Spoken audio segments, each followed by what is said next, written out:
Hey everybody, welcome to Big Dumb Monsters. I'm Nick. And I'm Chris.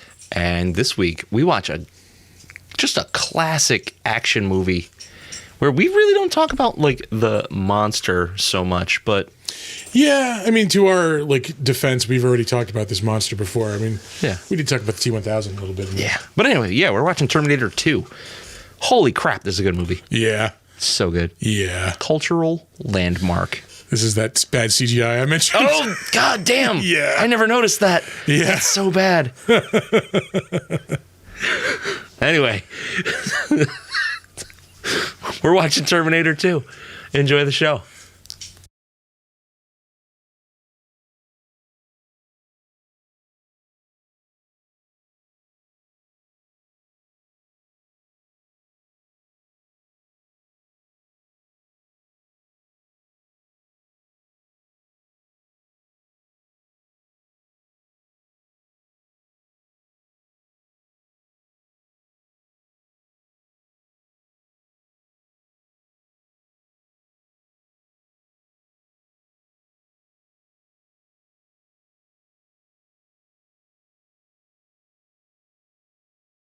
And there we are. We are there. The new studio setup seems to be working nicely. Yeah. What's up, everybody? How are you? It's Saturday night. Snowy Saturday. Snowy Saturday. We're already nice and mellow. We're drinking some wine tonight, folks. We're classing it up. Drinking some Di Matteo Vineyards Black Eye wine. It's just cherry juice. It's just alcoholic cherry. It's cherry juice that gets you fucked up is what it is, and it's delicious. And I really wish they could sell it to New York State, but you gotta go to Jersey to get it. It's worth the trip. Should at least wipe the bottle off before you brought it over. Oh, that's good shit. It's stupid. It's stupid. I don't even like wine, and that is because it doesn't taste like wine. Yeah. Anyway, we're not here to talk about wine. We're here to talk about Terminator 2. Yeah. Yes, we are. We watched Terminator 2 for this week. My second favorite Terminator movie. Really? Yeah. Blasphemous. Is it though? No. This is clearly the fucking better movie. It's the glossier, fancier, more action-packed movie. I'll give you that. I don't find it to be the better movie. Oh, dude. Oh, we'll get into it. No, don't get me wrong. I'm not saying I dislike this movie. Yeah. It's not like this movie sucks. It's the original just squeaks out ahead of this one for me. Oh, yeah. I cannot say the same. This is my favorite Terminator. Well, this is the fucking prototype for the 90s action movie. Yeah. It really is. Some sci-fi action, like killer robots. Just the way it looks, the pacing, everything. It's the gritty, grim future. Well, that comes out of the first one. Well, yeah. But I mean, the look of it all is something you see in a lot of 90s sci-fi. Yeah. Yeah, we should also mention that we are kicking off January. Yeah, because we're idiots. Yeah, because we're dumb. We have to think up themes like this. Yeah. But yeah, we're going to be doing number 2 movies and sequels. Yeah, so I'm sure we'll be getting a couple of number 2 movies in there, if you know what I mean. Yeah, there is. Yeah. So that's going to be the theme going for the live streams and the YouTube videos. Obviously, the audio podcast format is going to fall behind a week or two. January is going to bleed into February. Yeah. Shame on our houses. Yeah, no, this movie is mega fun, and it's so culturally important to people of our generation. Yeah. It's one of those movies where you don't even have to have seen the movie to know everything that happens in the movie because it's referenced so many other times and so it's everywhere. Pop culture. It became a fucking pop culture juggernaut. Yeah, and with good reason. It's a fancy, big piece of eye candy, start to finish. Everything looks gorgeous in this movie. I really, truly think this, this is not necessarily a hot take, but I really think this was the peak of fucking big cinema action movies. I don't think anything has ever topped this. In scope? I think in scope, in the look, and just the quality of it. I think everything that's come after it has been like, it owes a debt to this movie. It's an imposter to the throne, for sure. Imposter to the throne. Everything that comes after it. Oh, okay. I was gonna say no. Like this is the throne, man. Like no, this is the king of the '90s action movie, and that's like, undeniable. Just some of the fucking set pieces, like things you're never gonna fucking see today. Like specifically, you mean real sets? Real action stunts. Like, dude, they fly a fucking helicopter under an underpass in a high-speed chase. Like, that's not fucking CGI. Like, somebody did that. Like, there's motherfuckers on motorcycles in a goddamn, like, what the hell are they called? In California, the fucking the runoff fucking ditches. Yeah. What are they called? It's like right on the tip of my tongue. I know it's the LA River though. Is like the like it's just shit. You're like everything like they do in this movie would be done with CGI. Not everything they do in this movie because there's a little bit of CGI. They touch with CGI in this, especially like 90% of the T-1000 stuff. Yes, but aside from that, there is a few like CGI like action like sequence, like not sequences but parts. Yeah, specifically the one that comes to mind. It doesn't look good at all. That's the one thing I will ding this movie on. Is when they are. It's toward the end of the movie when they are getting to the factory when they're being chased by the T-1000, the nitrogen truck. Ooh, pardon me. Schwarzenegger's like on top of the truck and like he jumps off as it's crashing and it's the worst fucking CGI Arnold like jumping off and rolling. Yeah. But other than that, I mean, like fucking, this is tip top, man. Like, I don't think it gets better than this visually. Yeah. No, I love this movie. Like, for me, like, I'm gonna immediately start with some dings. All right, go for it. I was looking hard for things to ding this on. This movie is about 20 minutes too long. I could see that. Like they could cut down the Mexico sequence a little bit. Here are the parts where I noticed that I was losing interest. Right, the Mexico stuff, the heist, and the like. I think you could maybe cut a few minutes out of the family stuff, but then like I think you can cut a lot of the insane asylum stuff out.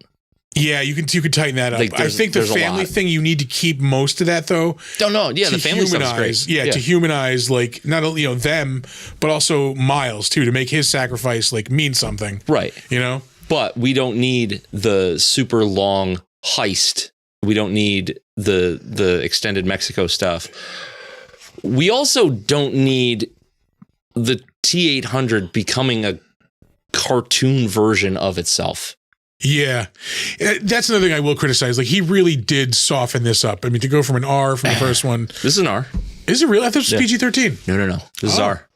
Oh, wow. For the longest time, this was the highest grossing R-rated movie. Huh. All right. So I was wrong. But there is a caveat. And I was talking to a buddy of mine last night while I was watching this. And I was complaining to him, like, they make the T-800 like a one-liner machine where he's a fucking killing machine. That's what he is. Yeah. Like, right? But he dropped some knowledge on me and he goes, look at it from this perspective. The more lifelike he becomes, the T-800, the less human Sarah Connor becomes. Which is a cool way to look at it. That's true. But it also like doesn't fix the problem. It's like a really cool way to be like, okay, well, that's how you excuse that behavior, but I just don't care for that behavior. Let me, look at this in a meta sense, like pick apart the lines of the Matrix here. Sure. Do you think that's a James Cameron decision or is that an Arnold Schwarzenegger decision?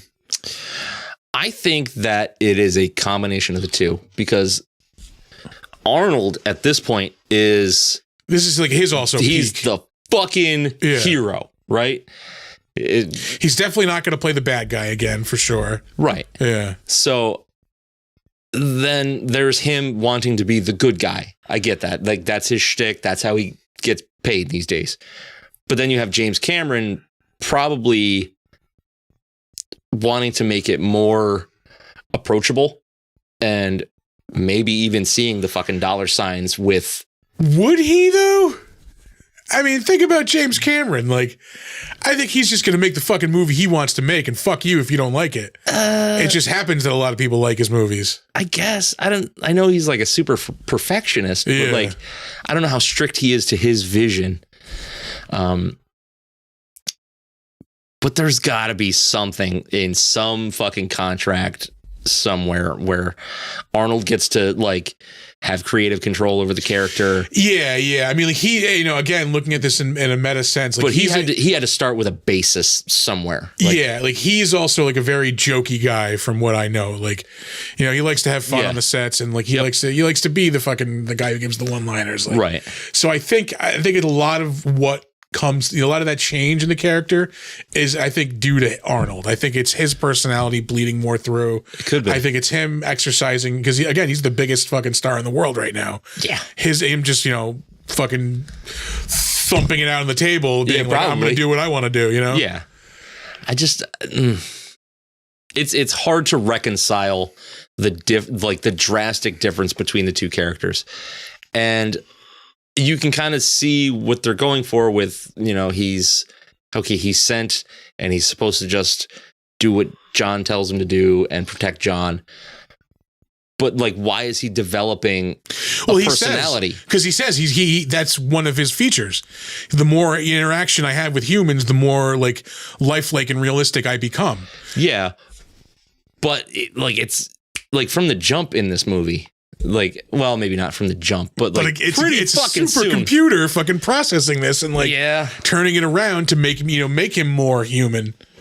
So I mean, I can see softening him up that way, but yeah, he does become like a joke machine. Drastic. Like he's giving coy smirks. At the end, he goes, "I need a vacation." Come on. Yeah. Come on. I don't need that. That's a step too far. But still, man, the fucking, I now know why you cry. Yeah. Yeah. Right. Things like that. Yeah. Like I can get behind that because like that makes it feel real. Like you're actually getting like emotion out of that. You're not getting just like cheeky one-liners. Yeah. It's just like, it became a systemic problem with action movies that they had to be witty and they had to have the one-liner. It's the thing Marvel's going through right now. Like, It's just typing out the Marvel formula. Yeah, there's not a serious motherfucker among them. Like everybody's a wise ass. Think about Iron Man in 2008 and think about like every Marvel movie after over that, the past every couple of single years, one after that. Where like Iron Man's a serious, like dramatic fucking movie, and then everything has kind of like, has become like a action comedy. Yeah. But who knows? Maybe they'll turn it around. Like we got new stuff coming. Like, yeah. If what has already come out is any, Echo has been getting good reviews. Like it's supposed to be really good action wise. Like so, I'm hyped for that.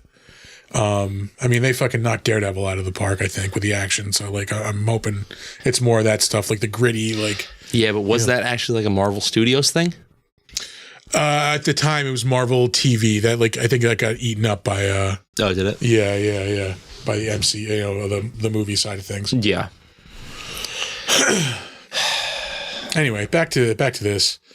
No, this is like, I have complaints about this movie, but I love this movie, right? But like, I space out in the middle of this goddamn thing. Like, no, that's fucking. That is a legit criticism because like the Mexico part is always the part where I'm like, well, I guess I'm going to sleep for a few minutes. It's just it's. I see what they're trying to do, and it just doesn't fully work. I have seen this movie probably like behind Jaws. Like this is probably the movie I have seen the most that we've talked about. And I fucking still enjoy it every goddamn time. Like even this time, like trying to watch it critically, like trying to see things as I haven't seen them before. Like I fucking love this movie. It's an experience. Yeah. And it started off that way. Like this movie was fucking huge when it came out. The cultural footprint was fucking enormous because this is when MTV was still relevant and played music. Yeah. So you had fucking You Could Be Mine playing like around the fucking clock. Yeah. Which was awesome. I remember I loved that video too. I remember watching that shit. They could have used a couple of different songs in this movie, but they like to use the same one for all of those scenes with John Connor and Butnick from Salute Your Shorts. Butnick.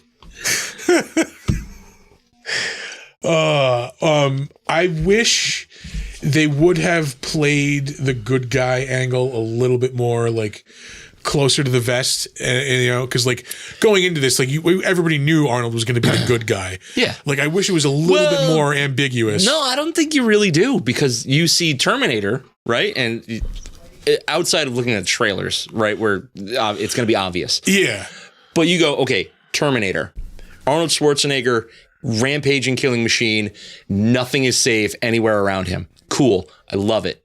Terminator 2, well, they're introducing that same character. Is the same robot. He's probably going to act the same. I think it was just out there already that like, no, he's going to be the one protecting John this time around. Yeah.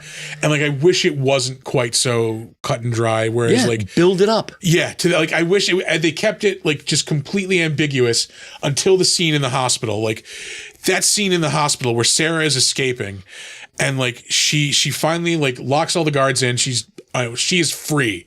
Yeah. Like she's about to escape.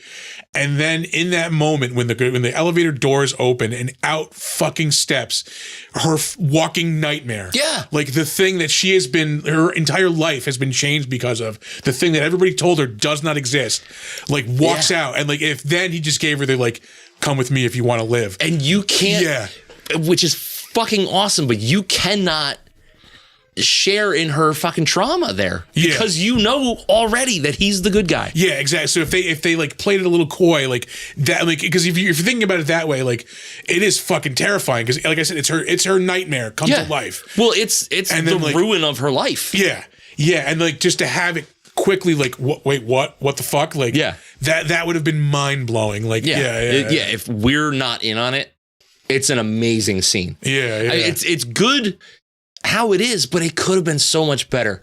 Like there could have been mystery, there could have been suspense, but the only suspense you get is in the fucking arcade scene, which is fine, but like it's not as impactful. I love the meme from that scene with Butnick, and it's like it's a picture of him talking to the fucking T-1000, and it's just like this kid saved the entire human race by instinctively lying to a cop.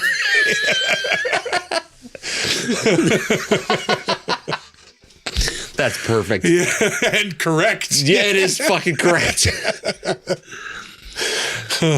See? Punk saved the day again.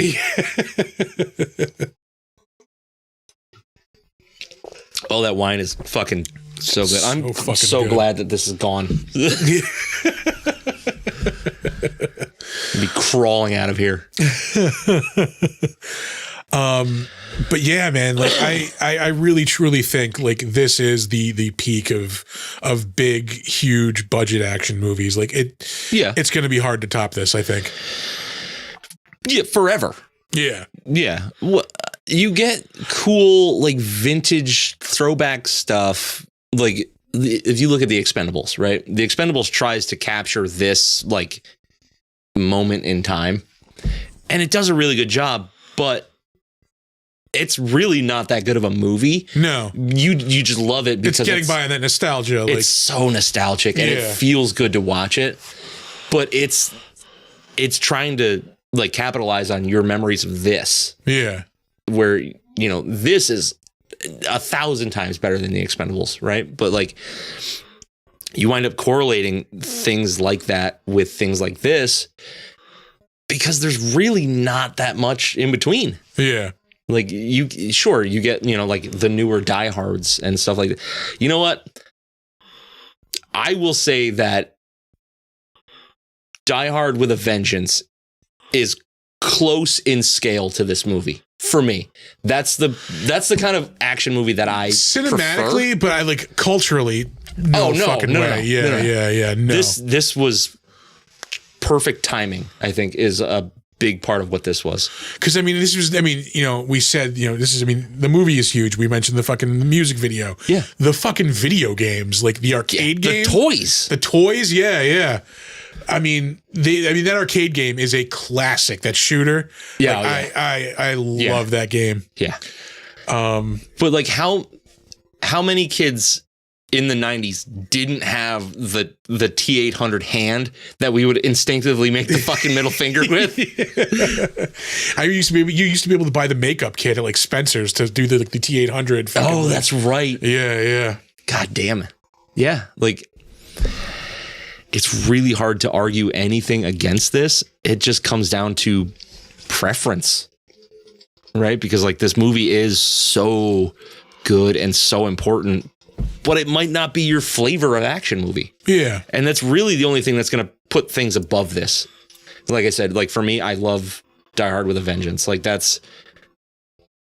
it's fucking close, if not on par with this for me. I can see that. But it's just more my style of movie. Yeah. This is just so glossy and crisp and gorgeous. And it's like, it's a piece of art, if you will. But I was gonna say I really am a whore for James Cameron, man. Like the dude makes a fucking incredible movie. He makes some eye candy. Yeah, Sure. You know, content wise, all right. Some of them aren't great. Avatar. Yeah. But like, still, it's an experience. Fucking, you know, it's seeing it in theater is an incredible experience. And he's well versed in like other styles of movie. Like, look at this. Look at Titanic. Yeah. Two completely different fucking movies, both enormous. Yeah. Like culturally enormous. Yeah. What else is there to say? I mean, like, this is about as close as you get to a perfect movie for me. Like, Yeah. really, it really is. I see this as a couch movie. Like, this isn't something I really want to like put on and pay attention to. Yeah, For no, me, this it's is more like if I want to take it like a nap, like a Saturday afternoon nap. I want like, familiar noise. Yeah. And I want to wake up to something awesome looking. yeah, exactly. That's fucking great.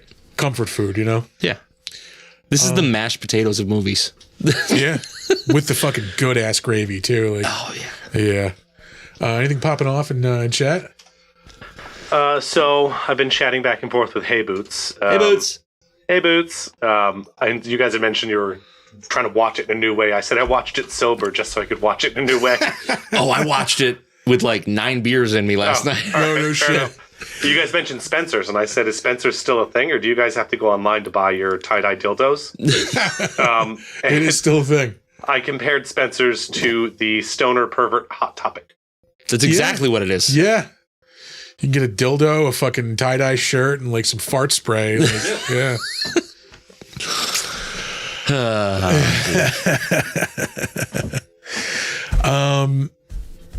Yeah, I think we can throw some ratings on this. We've been talking. I'm going to preface this. If it's less than an 8, you're a smooth-brained fool, Yeah. and Oh, no. your opinion is invalid. Yeah.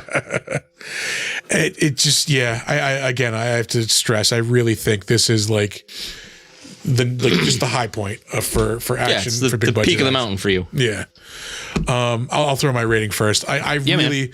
want to give this a 10. Like I'm spiritually giving it a 10. You've given so many 10s in your history. Why wouldn't you give this a 10? If You know feel what? so Fuck it. Yeah, strongly? I'm gonna give it a 10. Yeah. I was gonna give it a 9.5 just to not give it a 10. But I mean, like, it's just perfect for me, man. Like, Yeah. I love this movie. This is a fucking 10. It just does not get better as far as big budget action, as far as I'm concerned. Okay.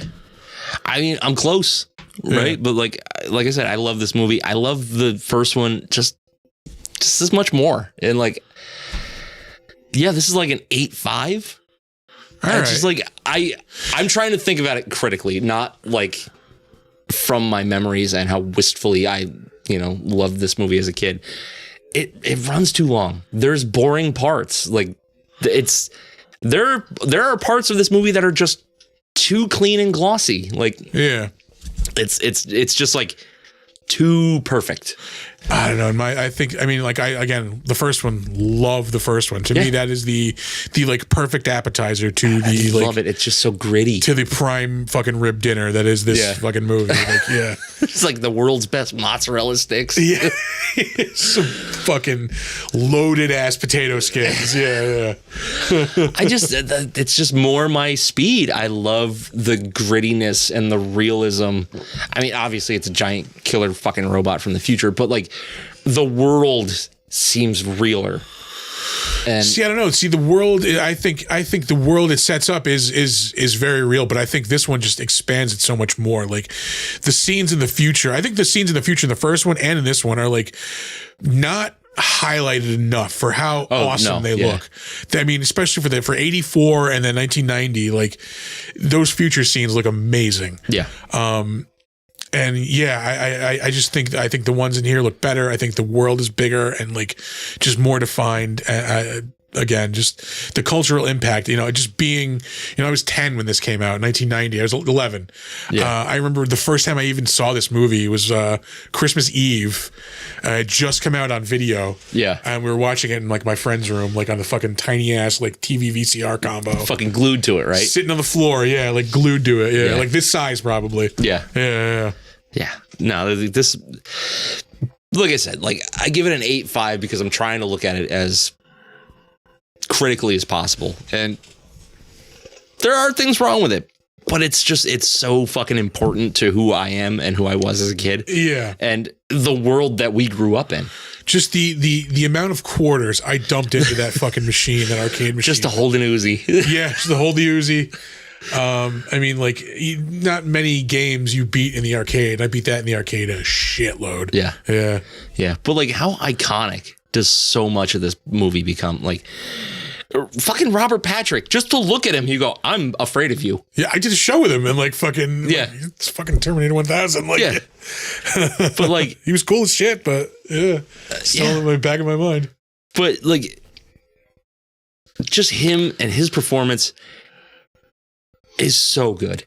Like, he's just so fucking stone-faced killer. And it's fucking terrifying. Yeah. But then you've got, Arnold in a leather jacket and sunglasses on a motorcycle, right? Like, that's iconic. It's kicked off his career, but it didn't really go far after that. Didn't go much farther. Yeah, it didn't go much farther for what the fuck was his name? Edward Furlong. Edward Furlong. Yeah.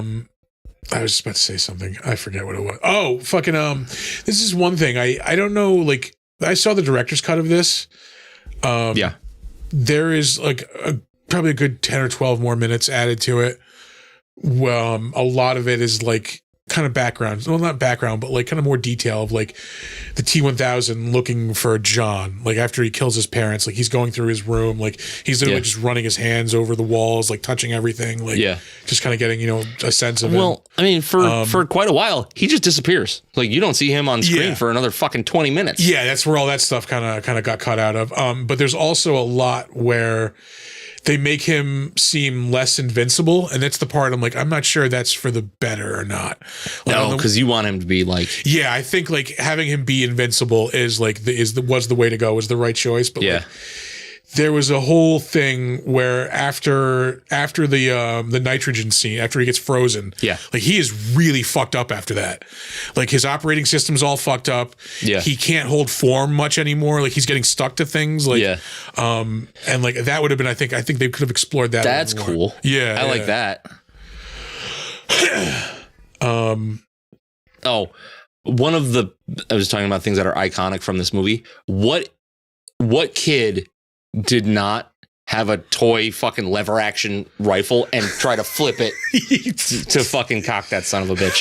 To this day with my son's toys. Yeah. Lever action. Yeah. Wow. Yeah, you want to spin that son of a bitch. Yeah. Because it's just cool. This movie is just cool. Yeah. It's really what it boils down to. God damn it. Yeah. All right, well, let's I think we should move on to some trivia. Want to trivialize this movie? My lips are fucking sticky with wine right now. Like they're like wine. It's the wine. It's the wine. It's the wine. Like red teeth. Not your 2 dick a day habit. Oh. All right. There was an insane amount of trivia. I can imagine. To the point where I just went like, I'm done. I scrolled to like the bottom, moved up a little bit, cherry picked a couple. Yeah. Like there's a huge chunk of the middle of this list that I couldn't do it. Like, but we got some choice cuts here. All right. Ready for some trivia? Let's do it. Not to bother you with trivia. I used to think they were kind of trivia. Robert Patrick undertook a rigorous running regime and practiced breathing only through his nose in order to appear to be a cyborg that could run at high speeds without showing fatigue. He trained so hard that he was able to catch up to Edward Furlong on his dirt bike with ease. Jesus.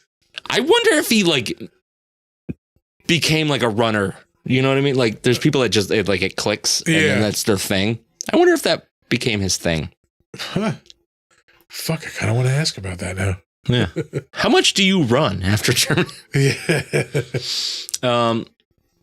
Production took sufficiently long that Edward Furlong's growth caused the production team to have to make certain adjustments during the shoot. He is noticeably younger in the desert scene than in other scenes, and his voice began to break and had to be pitch adjusted in post-production. He also had grown quite tall over the months that for one scene shot late in the production schedule, he had to stand in a hole in the ground in order to maintain continuity in height difference with Linda Hamilton.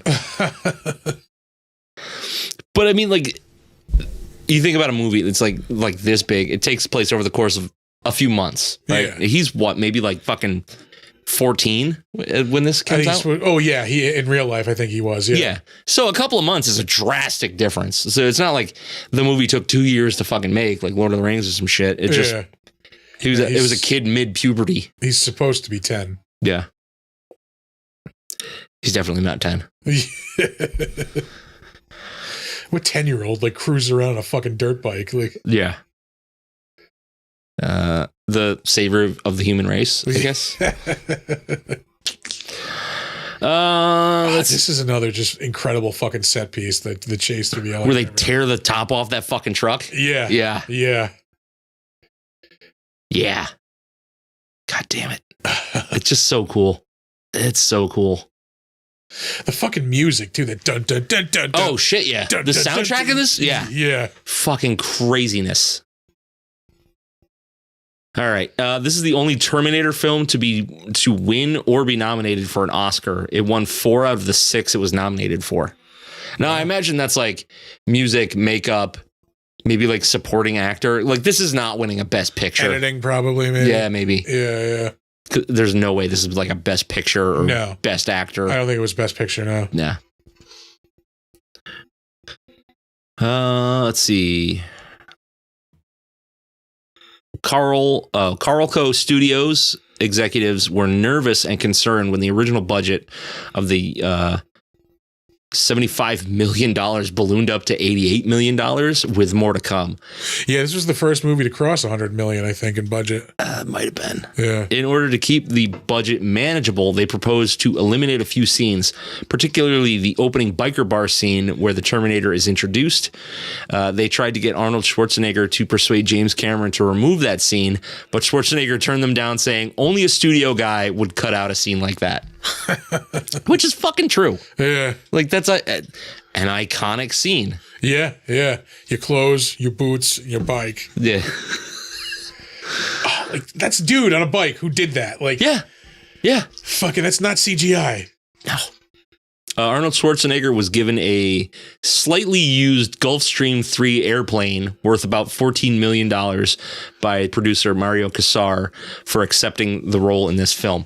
You know, and I know that plane was used to smuggle drugs. That was also Arnold's flying fuck pad, I'm going to assume. Like, oh, yeah. Yeah. Maria was not allowed on that motherfucker. Also, like, when he gets those clothes off that biker, like, do you think the Terminator just smells like old balls and feet? Like, it's just nut funk. Yeah. Like, just sweaty nuts and fucking... It smells like a biker, yeah. Yeah. Like cheese that's been in a hot car for a week. Ew. Ew. So gross. Michael Biehn was the first choice to play the role of the T-1000 in a complete reversal of roles with Arnold Schwarzenegger. I didn't know that. Who was now a hero. Yeah. However, this idea was abandoned as it was judged too confusing for viewers. Fair. That would be fair. Yeah, I suppose. I would have liked to have asked him about that. Fucking weird. Yeah. Industrial Light and Magic's computer graphics department had to grow from 6 artists to almost 36 to accommodate all the work required to bring the T-1000 to life, costing $5.5 million and taking 8 months to produce, which ultimately amounted to 3.5 minutes of screen time. Jesus. That's absurd. Yeah. But that's 1990 computer graphics. They wanted it to be good. Yeah, and it's still better than some graphics out there today. Like, yeah, it is. I realized something while I was watching this today that almost made me vomit. This movie's 34 years old. Yeah. Yeah. Shut the fuck up. Yeah. Yeah. Yeah. Oh. I remember watching like Roseanne when they were talking about watching this movie. Yeah. And they're like, oh wow. Yeah. God damn. I probably somewhere could like dig up the Mad magazine like with this like oh shit parody in it. Yeah. Yeah. Let's see here. In the audio commentary, director James Cameron said that not only was the biker bar scene filmed across the street from where the LAPD officers beat up Rodney King, but they were filming the night of the beating. Cameron got the idea for Strange Days after the outcome of the verdict on April 29th, 1992. Jesus. Yeah. That's dark. With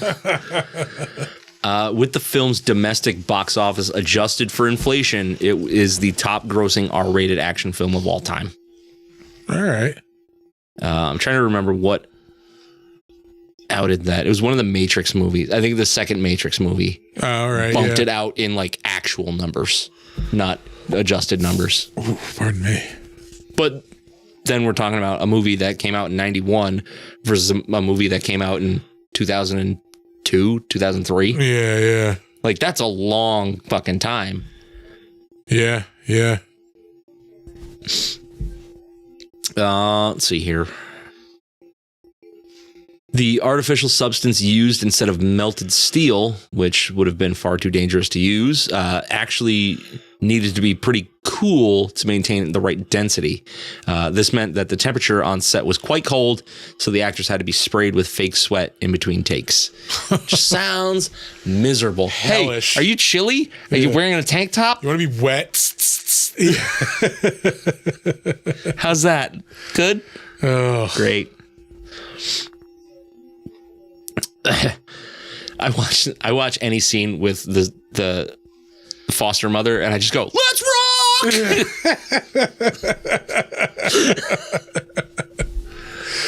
Oh, that's an Aliens reference. Yeah. God, I love that movie too. Yeah, it's all right. Best Aliens movie. Yeah, it is the best Aliens movie. Right. You're right. Best movie featuring xenomorphs. There you go. Disagree. Given Arnold Schwarzenegger's $15 million salary and his total 700 words of dialogue, he was paid $21,429 per word. Hasta la vista, baby cost $85,716. That's crazy. I appreciate facts like that. Yeah, it's fucking dumb. Linda Hamilton turned down a part in another movie after hearing a simple outline of the plot by James Cameron. Her only condition was that Sarah Connor's character should have evolved, no longer being a meek and feeble waitress. She wanted to be crazy, which they fucking crazy. They got it. She's fucking crazy.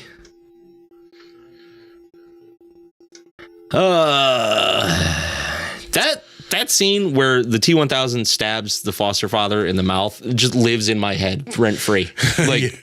I don't know if it's like the seeing milk. Yeah, I think it's seeing the milk and the blood mixed together. Just like fucking, it's a weird psychological thing. Yeah. I don't know what it is, but Yeah. That and the like the twin cops too is like also like stuck in my head too. He just puts the fucking like blade through his eye. Yeah. We've talked about those guys before. We have. Let's see here. Over 1 million feet of film was shot and printed for this movie. Jesus. That's insanity. Yeah. 1 million feet. I can't even visualize that. Trying to break that down into miles, and like it's a lot of miles. It's so many miles. Yeah. In 2023, it was selected for the preservation in the National Film Registry by the Library of Congress, deeming it culturally, historically, or aesthetically significant, which I have no arguments against. Yeah. They're like, oh, it's just a dumbass action movie. Yeah. With a footprint the size of the fucking Grand Canyon. Yeah. It's burned into everybody's brain who like grew up in this generation. Yeah. 189.4 miles. Oh, all right. That's a lot. A Yeah. lot of miles. That's so many miles. From here to New York City, like, and then some. Actually, more than that. I think it's only 150. Yeah. Yeah. It'd be like to the end of Long Island. Yeah. Let's see here. And this is our last IMDb fact. I tried to find a body count, but I couldn't. But it's probably not that high because he doesn't kill a lot of people. Like, well, he doesn't. The T-1000 sure does, but not like he doesn't. Not Actually, on the he's scale. Not like a rampaging killing machine. Like like the first one. He kills like the one, 1 or 2 people here and there. Yeah. Let's see. This is going to be the last one, though.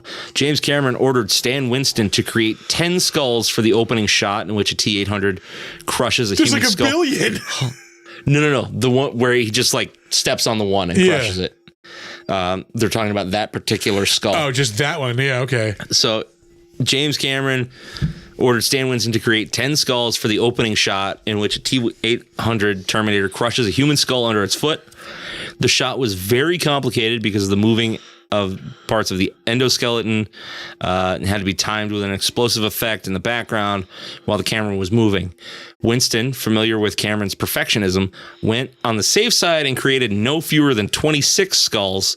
And as expected, Cameron went through all of them over 26 different takes. The 5th one ended up being in the movie. Jesus.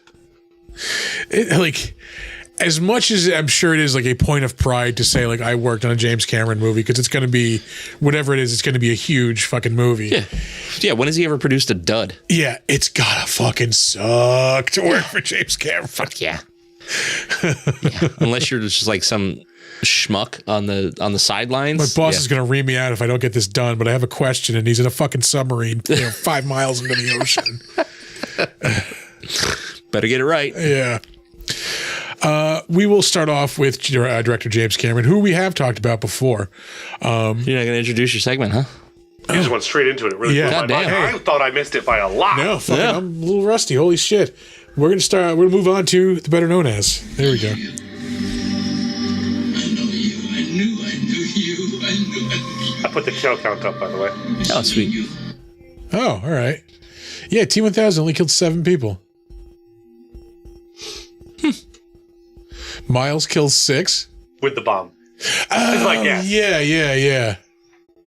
No, I think he just killed himself because they left.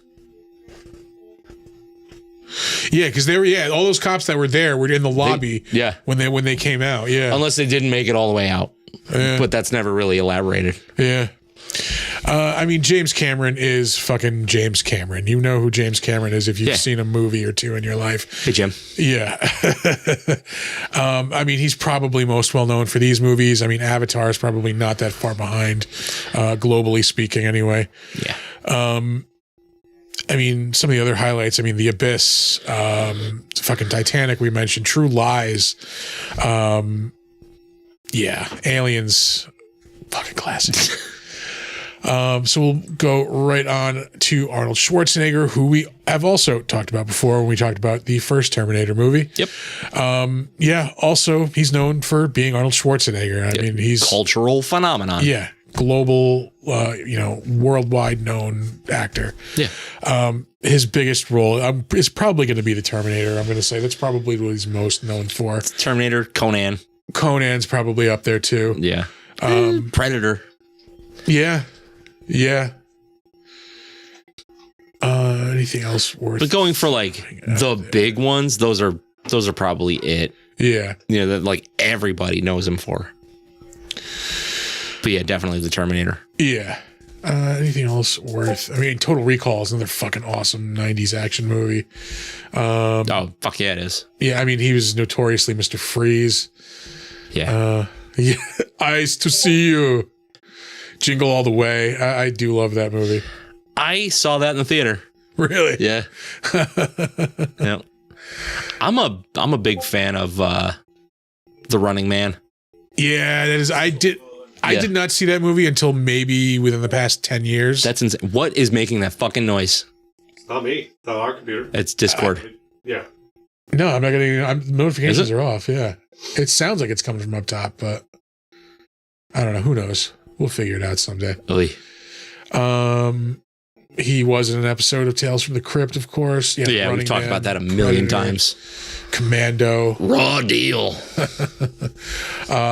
Conan. That is annoying the fucking shit out of me. Yeah. Yeah, that's Discord. Yeah, we're gonna handle that right now. Just close Discord. It is closed.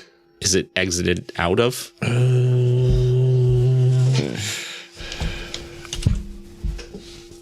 Please. Yeah. We'll get there. Yeah, I mean, if you don't know Arnold Schwarzenegger, like, I don't know what to tell you. Like, he's huge. Action hero. Yeah. I do. I love that movie. Fucking love that movie. Yeah, that like got shit on for the longest time when it came out. Did it? It did. Yeah, it was like. I just remember it being rad. Yeah, if you were a fan, you were a fan. You know. Yeah. Of course, I was a kid, so I didn't really pay attention to like what critics were saying. Yeah, that came out what 93. 93. Yeah. Yeah. So yeah, I was 14, like right up my alley. Yeah, it was 8. Yeah. Yeah, it was fucking perfect. And yeah, Conan. I can't tell you how many times I saw Conan the Destroyer in the drive-in when I was a kid. That's so good. And yeah, Conan the Barbarian. Like we mentioned this I think last week. That soundtrack is like, yeah, you can just put that on and like just chill. It's an absurd number of times that I've seen Conan the Barbarian. Yeah. Oh yeah. Yeah. Like in high school, Like, just hanging out with my friends. Like, you guys want to watch Conan? Yeah. Yeah, just put it on. Yeah. Like it doesn't matter. I absolutely do. Either Conan movie or Red Sonja. It doesn't fucking matter. They're all the same movie. It's just Yeah. Up next, we have Linda Hamilton, who we have also talked about before. So we'll, go right over her pretty quickly. Her probably most well-known role is going to be Sarah Connor. Yeah. She really isn't in much else that I think reaches. She was in Stranger Things. Where did you see that? Up. Oh, what the fuck? Coming out. Oh, she must be in like a final season or something. No, Stranger Things is something different. I don't know. Yeah. I'm like, isn't it Strange Things? No, Stranger Things. It's Yeah. Stranger Things. Yeah. Yeah. No, she must be in the last season. Yeah. All right. That said Bermuda testicles. No, tentacles. Career really took a turn right there. She was also Chuck's mom on the series Chuck. Anything else? Yeah, we're gonna move right on. We talked about her before. Yeah. Up next, Edward Furlong, who is probably most well known for being John Connor. He was in a few things here and there.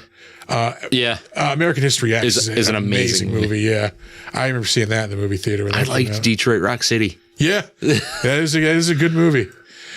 He is still in movies. Nothing, of note, probably. Recently anyway. I feel like he needs like one more good movie. Yeah, like because he was never a bad actor. Yeah, he just had some personal stuff to work out. He just wound up in the shit. Yeah, it was really. Yeah. Let's see. They used a computer generated John Connor in Terminator Dark Fate. Oh, why? Well, this is not really a spoiler. That was like mid him having problems, wasn't it? No, it's a flashback. That movie was from like maybe like 4 or 5 years ago, and he's in his like 40s now, probably. Yeah. So no, it's a flashback, and like that movie is like kind of an alternate reality where like another Terminator shows up afterwards and ends up killing John when he's like 13 or 14, maybe. Got it. Yeah, and like they show that. I gave up on Terminator movies after the third one. I think that was Dark Fate. That one was in. Edward Furlong. That's right. Yeah. He was in that Awesome Crow movie. Sure. It was not awesome. He was in the Green Hornet, 2011. How did that movie get a 5.8? That was not a good movie. I'd say it lives in the 5s. That's fine. I would say mid to high 4s. Yeah. He was in one of the Night of the Demons remakes, the 2009 one. Oh, yeah. He was in Pet Sematary 2. Yes. The Crow Wicked Prayer was the one he was in. Jimmy Cuervo. Yep. He was in a Metallica video in 2004. Detroit Rock City was 1999. And I can't believe American History X was 98. Oh, that's right. He was in Pecker. Yeah, John Waters movie. Oh, that movie fucking rules. 6.3? They give it a 6.3. American History X is an 8.5. That tracks. Yeah, that's a very good movie. Yeah. Brain Scan. That's the one I couldn't think of the name of. I was trying to remember it. It's like a cheesy 90s horror where like there's like a virtual reality villain like that becomes real. Yeah. Yeah. He was in the Aerosmith Living on the Edge music video. Edward Furlong, Japanese hot noodle commercial 1 through 4. Whatever. Fucking paid the bills, man. This was his first role. This was 91, not 1990. Holy shit. I was off by a year. It's in the opening credits is introducing Edward Furlong. Yeah. All right. Next up, we have Robert Patrick. It was just awesome in this movie as the T-1000. He's just great. Yeah, he's awesome in a lot of movies. He's solid. He's just always solid. Yeah. He is currently in the second season of Reacher, which I will again say is fucking awesome. Yeah. He just shows up like all over the place, man. This dude's like always in stuff. He was in The Night Agent. That was a TV miniseries on AMC, I believe, a couple of years ago. That got pretty good acclaim. Mm-hmm. He played Wolverine in the Marvel's Wastelanders podcast series. He played Peacemaker's father in the Peacemaker series from 2022, which is also really fucking good. Is it? Yeah. Highly recommend that. Let's see. He was in The Walking Dead for a couple of episodes, apparently. He shows up in the MacGyver reboot. Ugh. He's a voice in Madden 21. He's in 7 episodes of the Perry Mason reboot. I tried to get into that. It just wasn't doing it for me. I really liked the first season, and then when the second season came out, it was just like, I don't give a fuck. Was it just more of the same? And I didn't even bother to watch it. Like, I was like, I just wasn't there anymore. Yeah. He shows up in the Mayans spinoff from Sons of Anarchy, and I believe he's in a couple episodes of Sons of Anarchy as well. Maybe. I'm pretty sure he is. We will get there though eventually. Yeah. Scorpion was a fun ass TV show. Yeah, he was in 93 episodes of that. Yeah, that's the one where he was like a main character. Where they had a computer program they made that like figured out like when crimes would happen or something like that, or is sort of. Yeah. Scorpion was like a team of geniuses. So it was like computer engineers and hackers and like all kinds of shit like that. And then they would be brought in by the FBI to solve crimes and stuff. Okay. And Robert Patrick was their like handler. Okay. All right. The show was fucking great, but it overstayed its welcome and like in major ways because it was just so samey. Yeah. Like they would try to do like some character development, but then like 2 episodes later, same fucking shit over and over again. Yeah, that sucks. Yeah. Let's see. We're still only in 2014. Yeah, he was in 2 episodes of Sons of Anarchy. Yep. Same character he plays in Mayans. He was in 12 episodes of True Blood. Wasn't he a werewolf? I think. I have no idea. Wasn't Alcide Herveau a fucking werewolf? I don't know. Whatever. I've blocked out a lot of that fucking.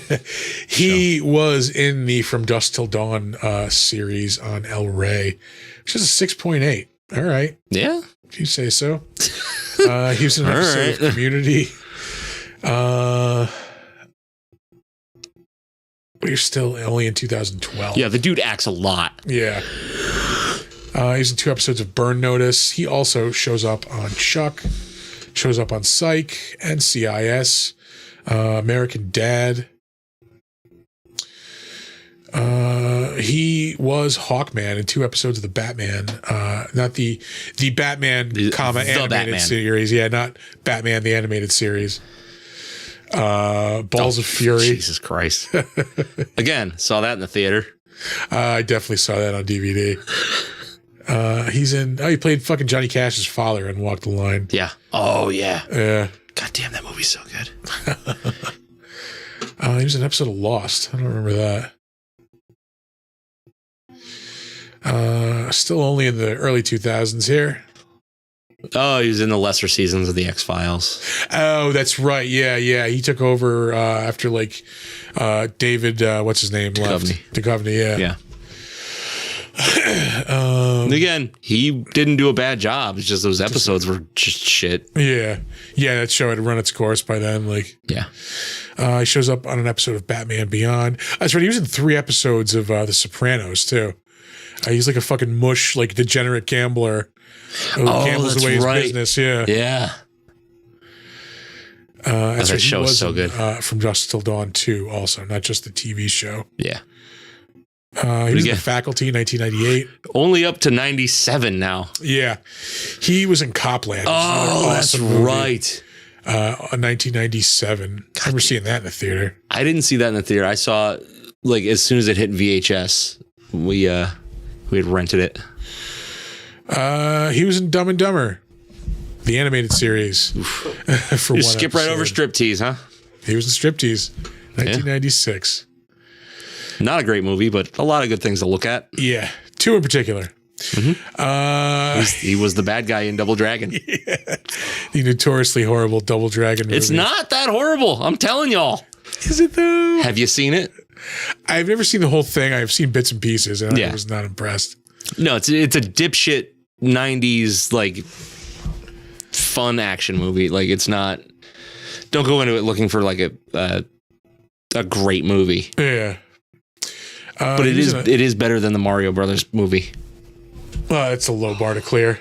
Yeah, but if you're going to compare it to another video game movie from the same era, I learned something this week that blew my mind. You remember the movie Face Off, where Nicolas Cage is in prison when after they've switched, and they're in that prison where all the prisoners are wearing those magnetic boots. Oh no! Those are the boots from Super Mario. Those are the jump boots. Yeah. Those were all leftover prop boots from Super Mario Brothers.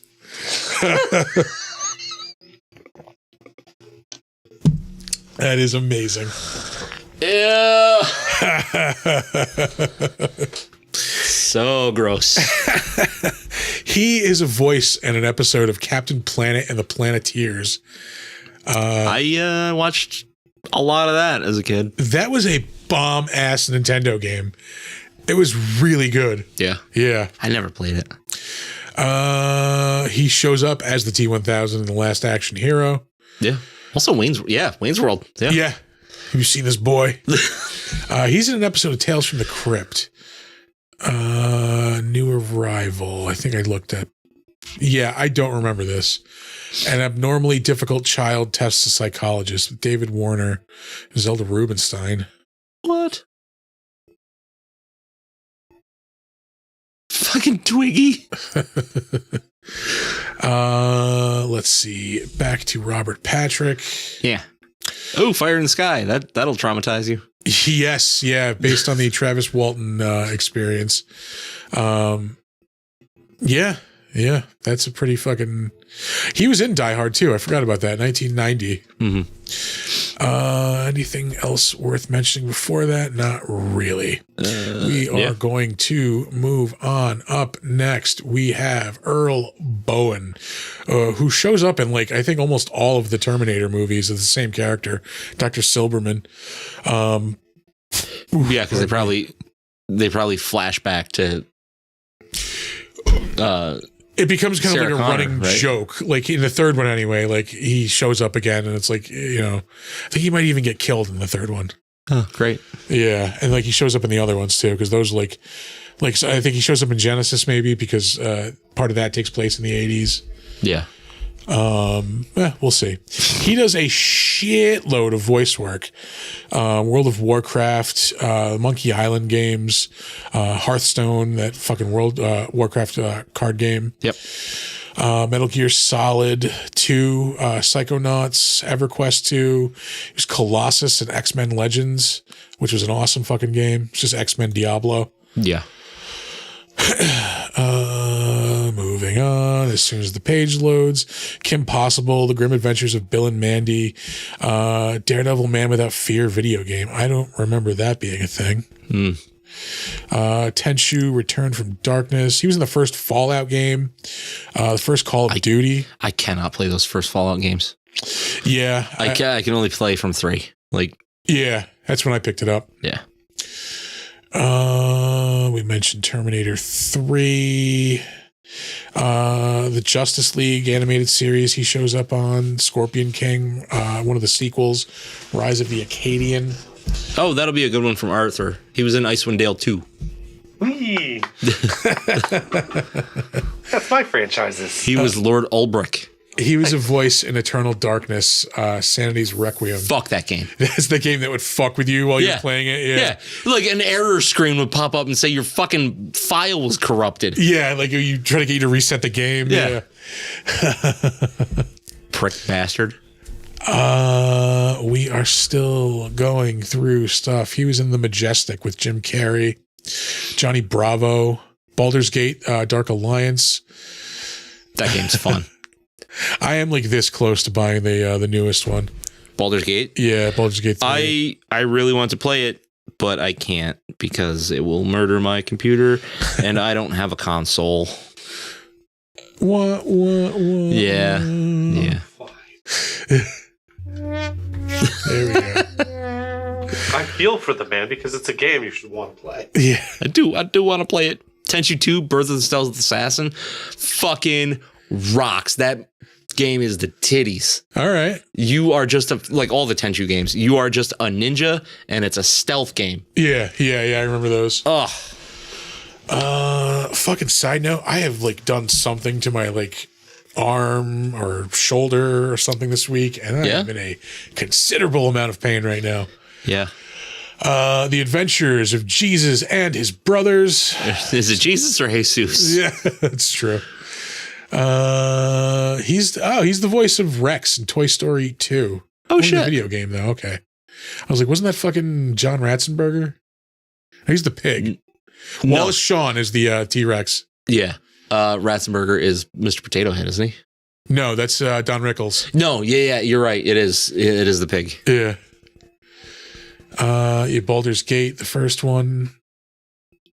He's in The Odd Couple 2 in 1998. Spider-Man, the animated series from the 90s. He's the Beyonder and the Red Skull. Zork, Grand Inquisitor. I remember playing original Zork on my fucking Commodore 128. Ew. He was in the new Batman Adventures, 1997.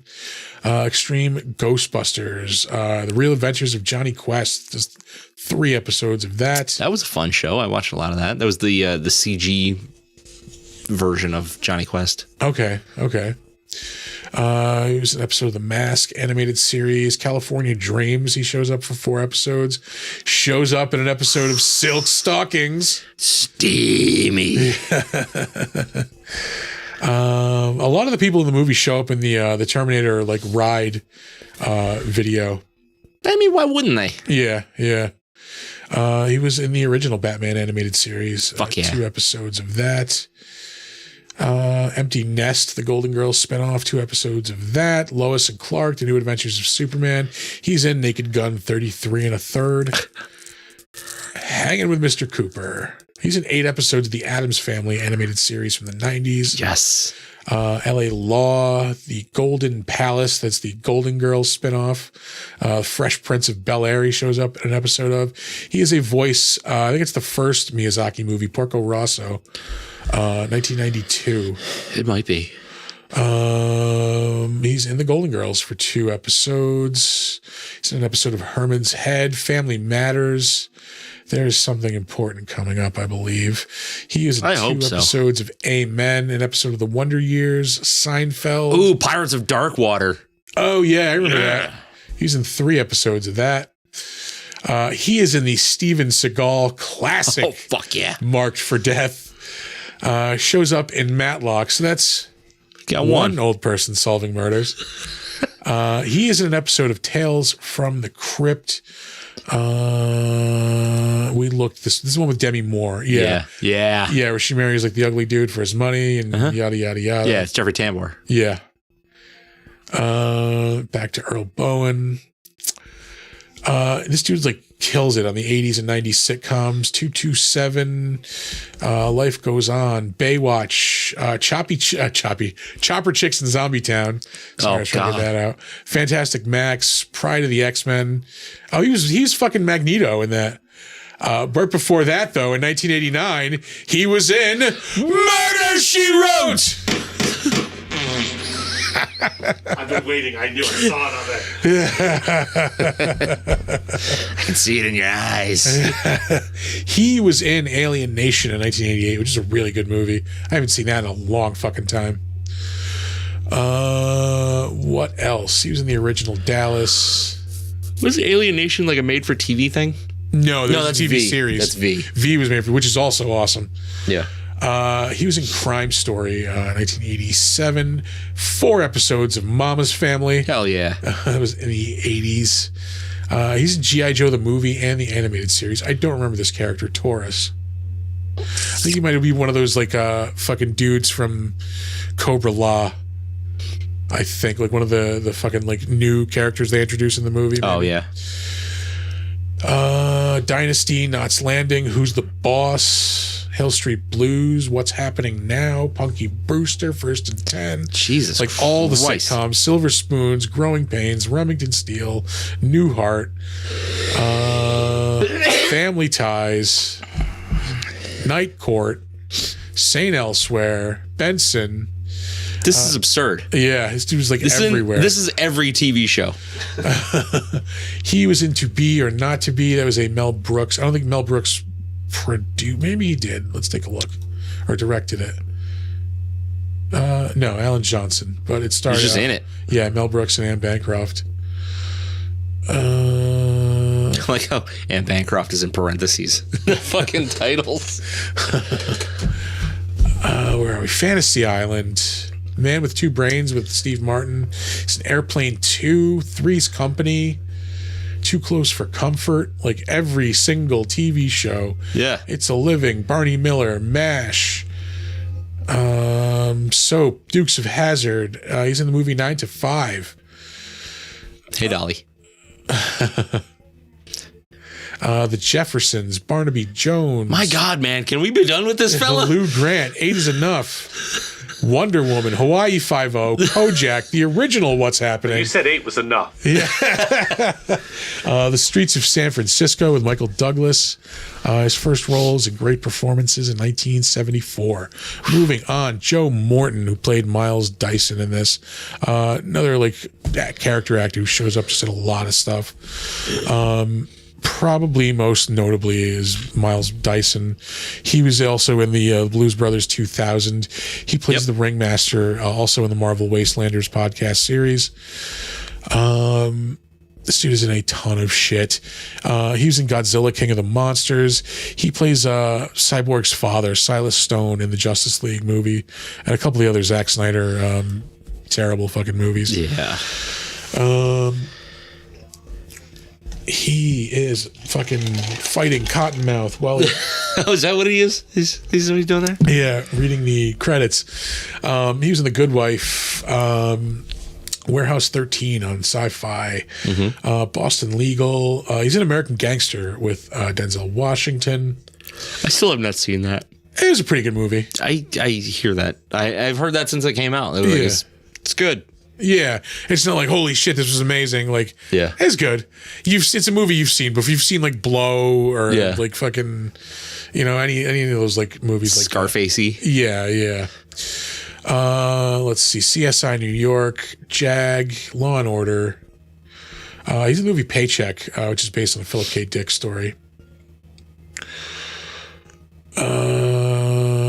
Shows up on Smallville, Touched by an Angel. He's in Ali, the Muhammad Ali movie in 2001. Shows up in an episode of The X-Files. He's in What Lies Beneath with Harrison Ford and Michelle Pfeiffer. He's an Apt Pupil in 1998, which is That's an intense movie. Yeah. With Ian McKellen playing an escaped Nazi.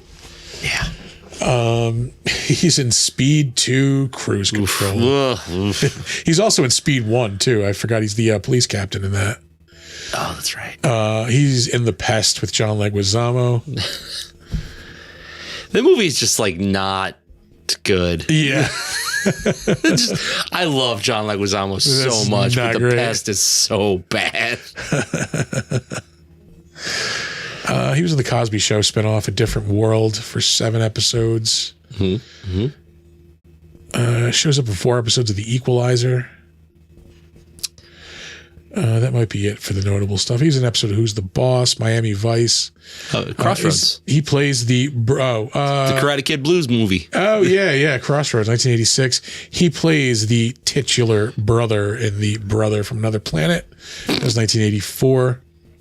He's in The Curse of the Pink Panther, 1983. I don't think there is. Oh, he's in the original What's Happening. That shows up for the second time. MASH shows up again. Hell yeah. Sanford and Son. He's in the original Mission Impossible in 1970. God damn. That was his second role. You know what? We're going to go over fucking Miles' wife. She's in a lot of shit. Nothing really standouty. Yeah. We got a lot of people on here. There's a lot. Yeah. Castulo Guerra, who played Enrique, he is also in a bunch of fucking movies over the years, here and there. The last thing he was in was Better Things. That was a series on FX. It's kind of like Louis C.K.'s series, but it starred Pamela Adlon, who played Louis C.K.'s wife in an older Louis C.K. series. Jesus Christ. Yeah. That man's had too many TV shows. I think none of them are good, quite frankly. No. He was in Deathstroke, Knights and Dragons, the animated movie, apparently a TV series as well, 2020. Some of the other recent stuff, Jane the Virgin, the TV series of the movie Shooter, which is a decent movie considering Mark Wahlberg's in it. He's not the worst. He's not good, but he's not the worst. He was in The Purge, Anarchy in 2014. I have yet to see a single one of those movies. They're not bad. The first one's pretty good. The second one's all right. They're, decreasing. How many times can you have this, just like the exact same fucking plot in every movie? Well, it's a yearly event and like fucking, yeah. It's not, there's like an overarching story. Like, yeah. Yeah. I don't know. Maybe someday. Like, they don't look terrible. They just look played out. Yeah. There's definitely too many of them. Yeah. My arm is fucked. Yeah? Yeah, it hurts. He's in Original Flavor, CSI. Shows up in an episode of Burn Notice. Prison Break for 2 episodes. CSI Miami, 2 episodes. Numbers, The West Wing, Duck Dodgers, Scooby-Doo and the Monster of Mexico. This has got to be a wrestler. That's a Fuerte. It's Mr. Strong in Spanish, but Senor Fuente is just a regular name. Yeah. Shows up in an episode of Alias, 3 episodes of ER, 4 episodes of King of the Hill. Hell yeah. There's a voice in Diablo 2. There's a voice in StarCraft, Brood War. He's in Amistad in 1997, the Steven Spielberg movie. Plays a Spanish priest. Does a voice in the Superman the Animated Series from the 90s. Real Adventures of Johnny Quest shows up again. He is in The Lawnmower Man 2. Woof. Woof. Swing and a miss. Yeah. He is in The Usual Suspects, which is a fucking awesome movie. Swing and a fucking home run. Yeah. Only an 8.5. I mean, it's a respectable score, but like I think that'd be a 9 at least. Yeah. Lois and Clark shows up again. LA Law, 21 Jump Street, Star Trek The Next Generation. The 80s Beauty and the Beast series he shows up in an episode of. Yep. Hunter, the 80s cop series. Remington Steele shows up again. The A-Team.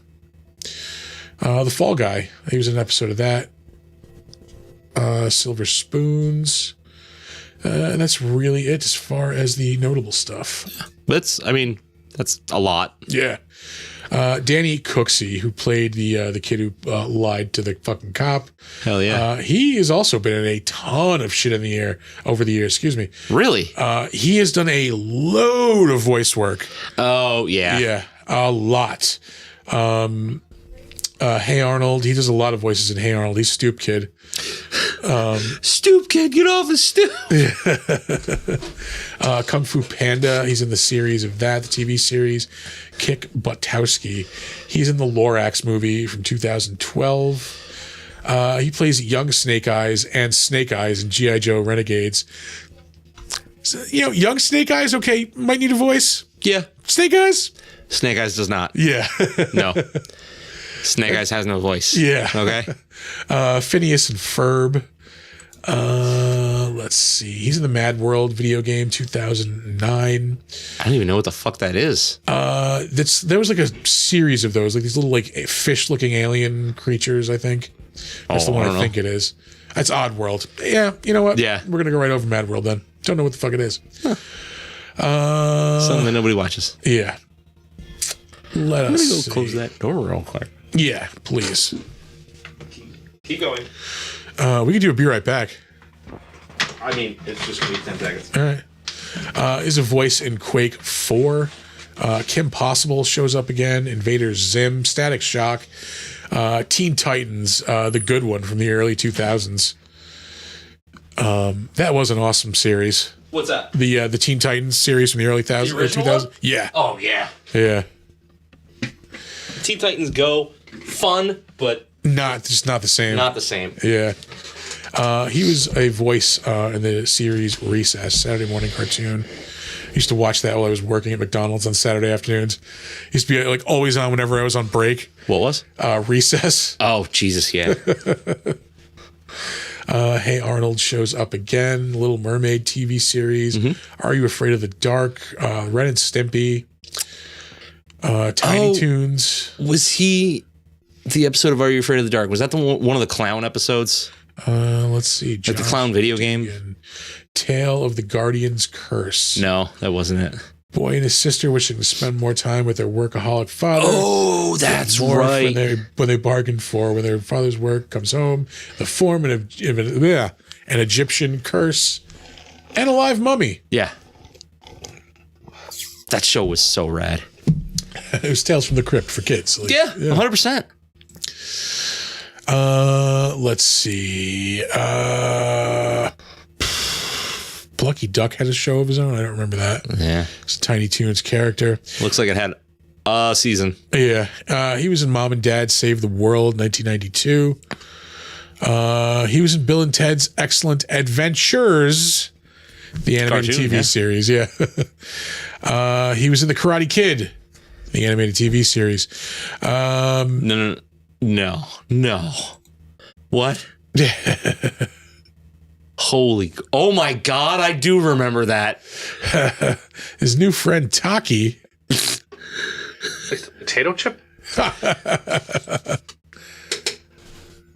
Oh my God, Pat Morita was in that fucking thing. Yeah, I mean, like, he probably needed the paycheck towards the end. In 89? Aside from Mr. Miyagi, like, he probably had some Happy Days, like, rerun money coming in. Yeah. He was a voice in the 80s Superman cartoon. He was in Mac and Me in 1988. Shows up in an episode of Growing Pains, the Pound Puppies animated series from the 80s, Werewolf, the Fox TV show, Original MacGyver. He's in Mr. Belvedere, Jesus. A lot of 80s shows, Riptide. He was in 48 episodes of Different Strokes. Pretty sure he's the kid who gets molested in the bike shop in that show. Yeah? Yeah. Isn't it Sam is the one who gets molested? I don't remember. Yeah, I'm pretty sure. He was in the 80s Twilight Zone revival. His first role was in 1983 in The Dukes of Hazzard. Was it a Coy and Vance year? I think it might have been. 83? Yeah. Yeah. They sucked. Yeah. We went over the big thing he was known for. Oh, Salute Your Shorts? Salute Shorts, yeah. Yeah. 26 episodes. Bobby Budnick. I can smell your fear. Jeanette Goldstein, who we have talked about several times before, actually. Yeah. Although I don't think we At did. least twice. Yeah, I don't think we did like this segment when we did Aliens. But we definitely. Yeah, we did. That was like episode 4 or 5. No. Dude, that was one of the early episodes. I don't believe It's you. easily within I don't believe you. It's well, I'm going to say within the first 8, definitely in the first 10. Well, we at least talked about her for Near Dark. Near Dark, yeah. She was Vasquez in Aliens and Diamondback in Near Dark. Yeah. She has been in a ton of shit over the years as well. Well, we don't really need to go into it because we've talked about her before, but yeah, she's a character actress who shows up like Nothing all new. over the place. She's still with us? Yeah. Yeah, it has been, I think, since like 2019. Yeah. All right, we will move on. Xander Berkeley, who played John's foster father, Todd. Yep. Feel like we talked about him in something before. I was going through this and like nothing jumped out at me. I don't know, but maybe because we've talked about barbed wire before. Probably. What a piece of trash that movie was. He was recently in The Mandalorian for an episode. He's in the MacGyver reboot. Yeah. You know what? We're gonna go over him. I think. I didn't need the MacGyver reboot. Yeah, I really don't. He's in 33 episodes of The Walking Dead. That might be the thing he's probably most known for. He is just kind of like not just. I mean, he's a pretty well-known character actor. Yeah. Just shows up in a lot of stuff over the years. There's a lot of, I think, voice work for DC also. Oh yeah. Like the animated stuff. He's in 2 episodes of Justified. Yeah, I think I'm gonna move on from there. Yeah. Do the thing. Up next, we have Robert Winley. He was the guy who puts the cigar out on, not Stallone, Schwarzenegger's chest. Yeah. There we go. Fucking wine, man. One glass of wine? It's like 12, 13% alcohol. I don't know. He is also in Near Dark, patron in bar. He's got that look. Yeah. He was in an episode of Walker, Texas Ranger, an episode of Sliders. He is in Pinocchio's Revenge, playing, wait for it, a biker. What? Yeah. Shows up in an episode of The Adventures of Briscoe County Jr. It's 1994. That show is 30 years old. Fuck you. Fuck all of you. Oh, God. I would watch that. Oh, God. I was 15 when I watched that. He's in the Van Damme movie, Death Warrant. He is also in an episode of Tales. Oh, you're going to skip right over Stone Cold. Oh my God. I didn't mean to. He is in Stone Cold, a fucking 80s, just 90s, cheesy fucking classic. Perfection when it comes to cheesy action movies. We talked about that movie with William Forsythe when we did the panel with him. Yeah. Well, you're probably not expecting Stone Cold questions, but we have Stone Cold questions. He's in the first episode of Tales from the Crypt, The Man Who Was Death. Back to this dude, Near Dark, we mentioned, shows up in an episode of Sledgehammer. That was 1986. His first episode is in the 85 Clint Eastwood movie Pale Rider. Hell yeah. lastly, we have Pete Schrum. He was the dude who owned the biker bar, who pulls the shotgun on Schwarzenegger. He has been in some things here and there. He was in Dead Man with Johnny Depp in 1995. Movie's weird. Herman's Head shows up again. He was in an episode of Quantum Leap. He was in Demonic Toys in 1992. He was in that show True Colors, which is a Fox Sunday night dramedy. It was before they did animation on Sunday nights. Yeah. He's in the Father Dowling Mysteries. That was back when The Simpsons was on Thursday nights. I think The Simpsons was on. This is 91. Yeah, I think you're right. It was Thursday nights at that point. Yeah. He's in the Father Dowling Mysteries. I might have gone over a Matlock credit. So that would have been 3 series of old people solving murders tonight. Yeah. Yeah. Yeah, you did a Matlock. Oh, okay. Yeah. He was in Night Court, 1990. He was in 5 episodes of Chip and Dale Rescue Rangers. He's in the movie Arena from 1989. It was a weird sci-fi I almost watched that the other night. I haven't seen that in so long, probably since the 90s. Yeah. No, it's I had to show more up, and I was like, not tonight. Yeah. Not tonight. He was in an episode of Family Ties, 1987. He's in the movie Trancers, 1984. We just talked about the director of that movie, I believe, a couple weeks ago. Yes. He shows up in Aftermash for an episode. TJ Hooker. No, thank you. He's in The Jerk 2. No. 1984. Shows up on an episode of Fantasy Island. 2 episodes of Trapper John MD. Give Me a Break. 9 episodes of that. Anything else worth mentioning? Quincy. That's 4 old people solving murders. And then he is in Delta House in 1979. It's his first role. It's the Animal House TV series. I'm not going to hit the Pentaveret. Yeah, 1 shy of it. I mean, we do have Trapper John if you want to make an honorable exception. No, I don't. Yeah. God, who did we miss? We do this every time. We didn't have a Columbo? Diagnosis Murder. We didn't have a Diagnosis Murder. Yeah.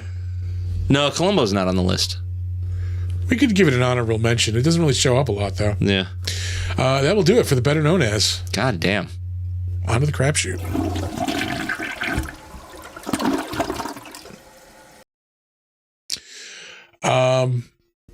I have been on a fucking movie devouring fucking streak. Still? Yeah. I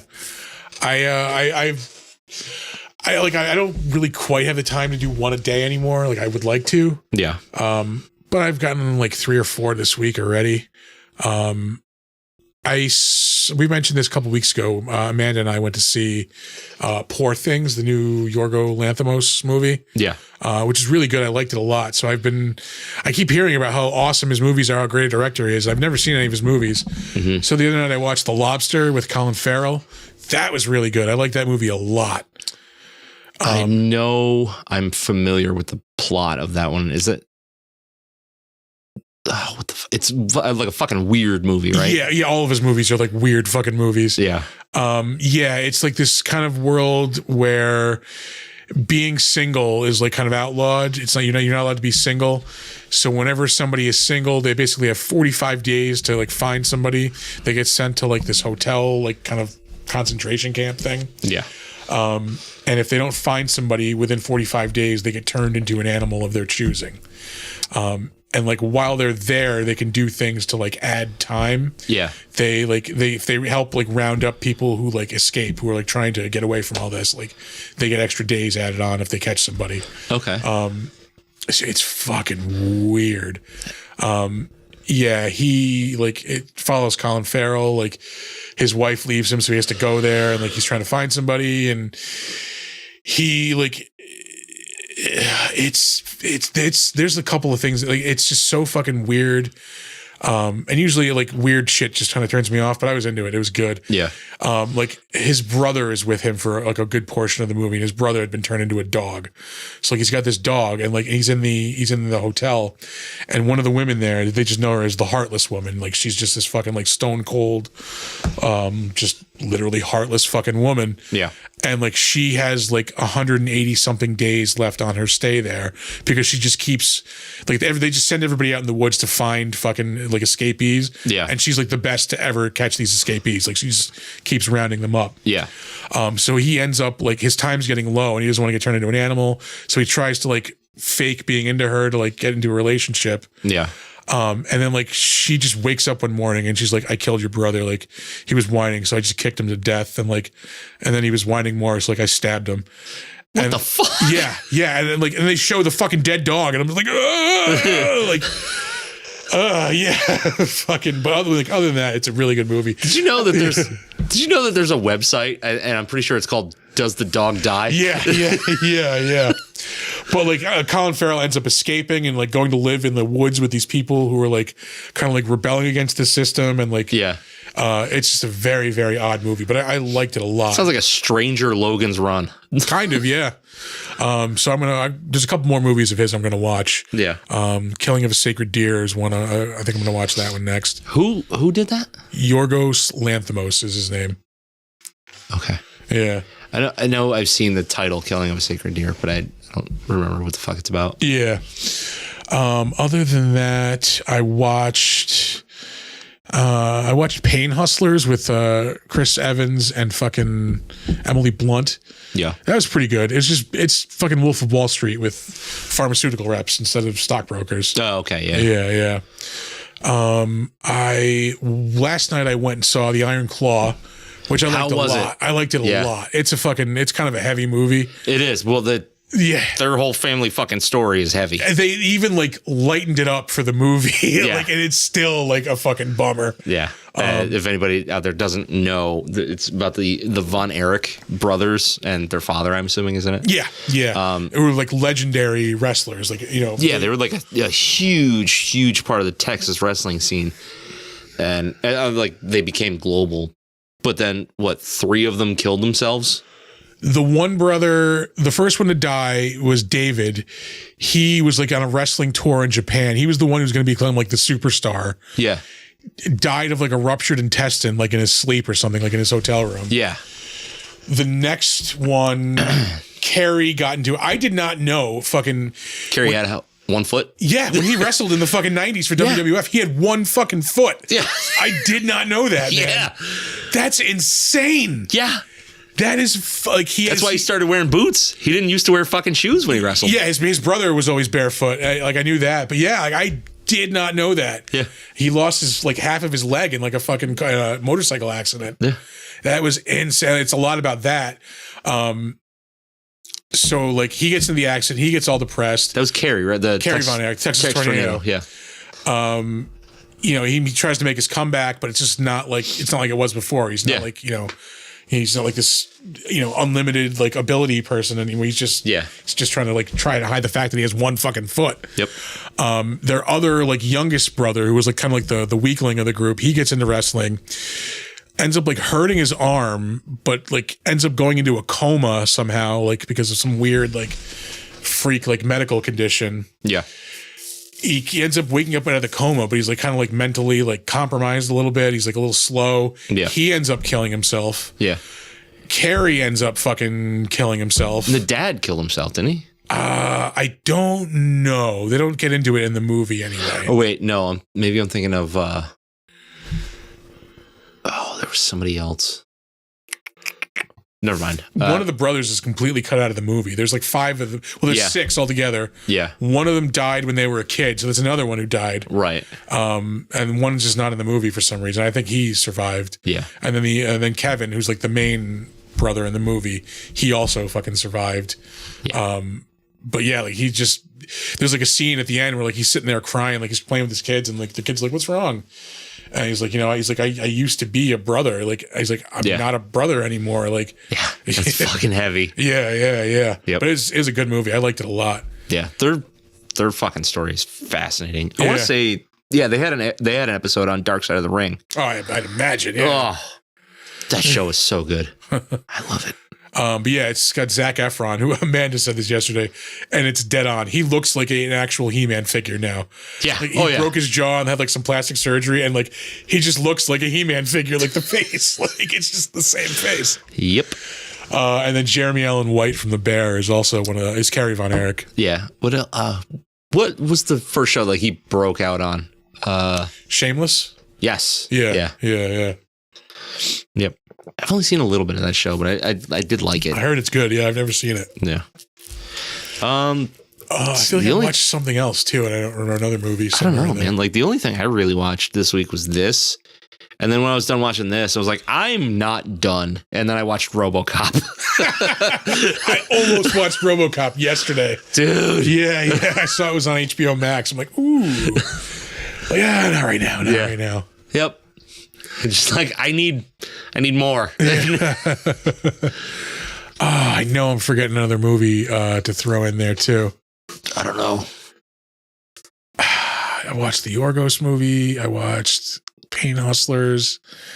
I watched... Dude, I fucking lose track of what I do during the week. By the time Saturday hits, I don't fucking remember Monday. Yeah. Like, I genuinely don't. I'm gonna have to start writing shit down. Yeah, I know I should have written this down because I've been tearing through movies lately. Yeah. Yeah, I get into phases like that, but it's just like... Yeah, I want to say it was like an Oscar-y movie too that I watched. No, most of my week has been like trying to get the audio stuff like up to snuff and improve. Yeah, I got to check that out. Yeah. So last week's episode is going to have like a different sound than normal because I found some like higher end plugins and stuff like that. So this week we're like, here's behind the scenes shit. Like we're recording at a higher volume. So I have a lower noise floor for when I record or for when I edit. So like it should be even better, but we'll see what happens. I could be fucking the whole thing up. I don't know. Who knows? We're going to find out the hard way. Yeah.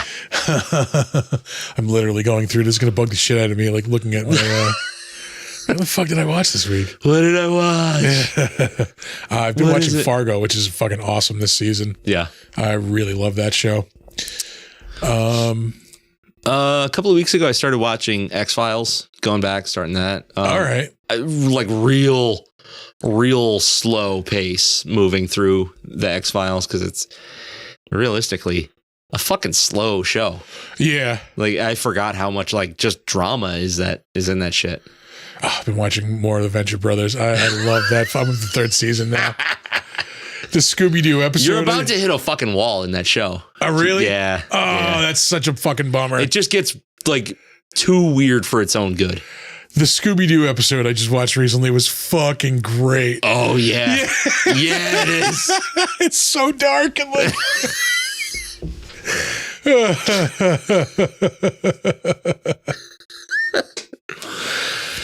God damn, I missed that show. Yeah. Oh, man. What else? I put down Mario this week, not out of like... Oh, I tried to watch Saltburn. That's right. Oh, yeah? I didn't get into it. I heard how great of a movie it was. I don't remember anything about it. Yeah, really. It's like a rich people are fucked up movie. Like, yeah. Great. We had that in Infinity Pool. Yeah. Oh, dude, In Search of Darkness. I've never seen those. Yeah. You have to watch those. It's a fucking... Each one is like a 3-hour documentary on a chunk of the 80s horror movies. Oh, yeah. And there's 3 of them. Yeah. Okay. Yeah, I don't know how I haven't watched that yet. I don't know either. It's right up your fucking alley. High Plains Drifter. I haven't seen this in a long fucking time. I can't say that. I watch Clint Eastwood Westerns all the fucking time. Fucking Joe Kid. Yeah. God damn. Like me and my father have this thing for the outlaw Josie Wales. And like the both of us, like you could just put that movie on and I don't have to watch it. I can have it play in my head just from hearing it. I just need the cue and it's playing in my head. Yeah. Like, yeah, Killing of a Sacred Deer. Oh, that's the world I watched. Leave the World Behind. This was really good. I liked this movie a lot. What is that? It is it's fucking like Julia Roberts and Ethan Hawke are like this like, you know, rich like family. Okay.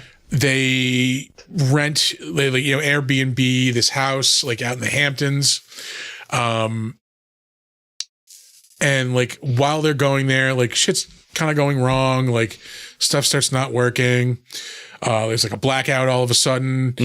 And then like the first night they're at the B&B, like, you know, the doorbell rings and it's fucking Mahershala Ali. And like he's like, hi, my name's George, something or other.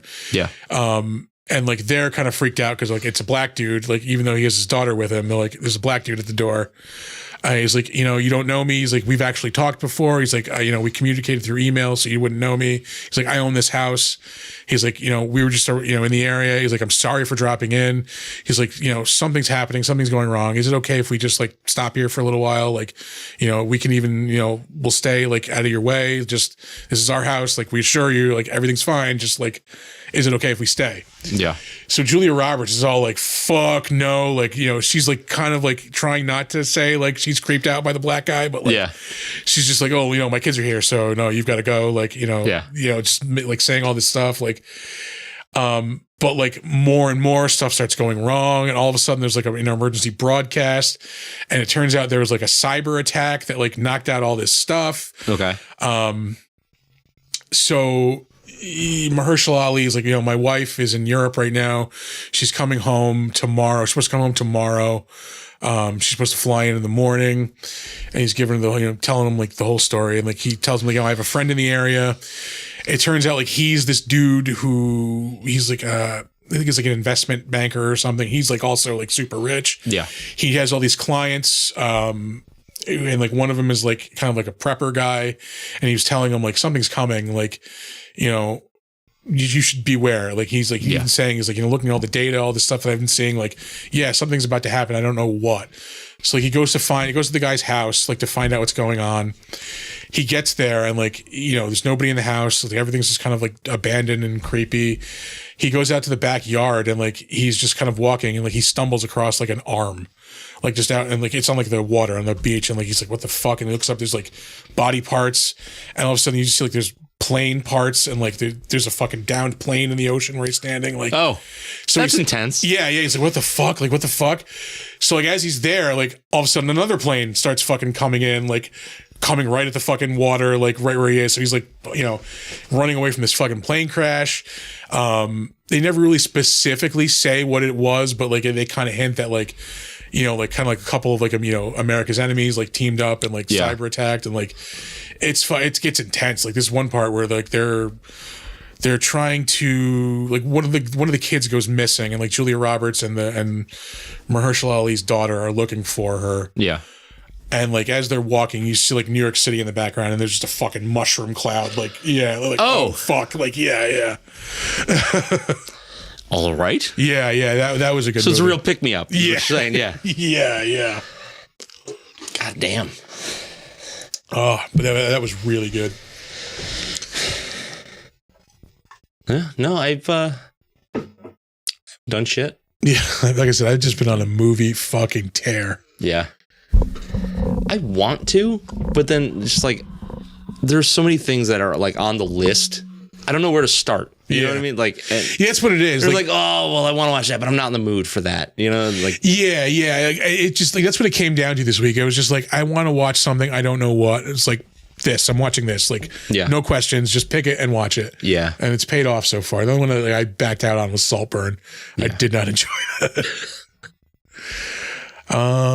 Anything else? Anything to mention in chat? I see we got some other. Looks like my wife. Yeah. She was just mentioning that you guys watched the first episode of Natalia Grace, whatever the fuck that is. Oh, yeah. It was this fucked up documentary about this girl. This family like adopts this girl who's supposed to be like 6. And like she might she's not like be 20 6. something, right? Yeah. Oh, speaking of real world weirdness, fucking Gypsy Rose got out of jail and people are losing their fucking minds. That was what Amanda was watching upstairs. Yeah. It's like, okay, hooray. Yeah, I don't care. Do you let a murderous conspirator like out of prison? Great. Good for you. Yeah.